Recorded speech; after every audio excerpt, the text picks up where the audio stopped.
Hello दोस्तों, नमस्कार। स्वागत है आपका अपने चैनल डीएनएस भारत न्यूज़ में। दोस्तों, आज हम लेके आए हैं भोजपुरी से बहुत ही मज़ेदार खबर।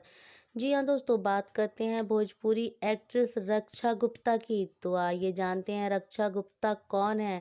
रक्षा गुप्ता की एंट्री भले ही लेट से हुई हो, लेकिन उन्होंने अपनी एंट्री से बता दिया कि वो किसी से कम नहीं है।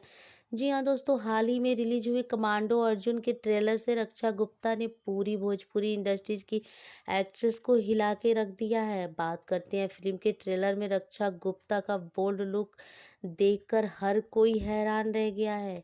आइए जानते हैं कि आखिर कौन है ये भोजपुरी एक्ट्रेस रक्षा गुप्ता। रक्षा गुप्ता बिहार के पूर्वी चंपारण की रहने वाली हैं। हालांकि उन्होंने अपनी पूरी पढ़ाई दिल्ली में की है, लेकिन रक्षा गुप्ता का बचपन से ही शौक था डांस करने का, इसलिए उन्होंने अपने इस शौक को कैरियर बनाने की ठान रखी थी।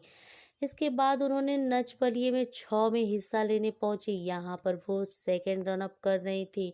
इसी बीच रक्षा गुप्ता ने अपनी पहली फिल्म दिनेश लाल यादव निरहुआ के साथ की और उसके बाद दूसरी फिल्म प्रदीप पांडे चिंटू के साथ की। इसके बाद अब तीसरी फिल्म में रक्षा ने काफ़ी बोल्ड सीन दिए हैं। ऐसे में ट्रेलर में ही वो बिकनी में नजर आ रही हैं। रक्षा का ये लुक देखकर दर्शकों का ध्यान अपनी तरफ खींच रही हैं। जी हाँ दोस्तों, अगर आपको हमारा ये वीडियो कैसा लगा, अगर अच्छा लगा तो वीडियो को लाइक करें, शेयर करें और हमारे चैनल को सब्सक्राइब करें और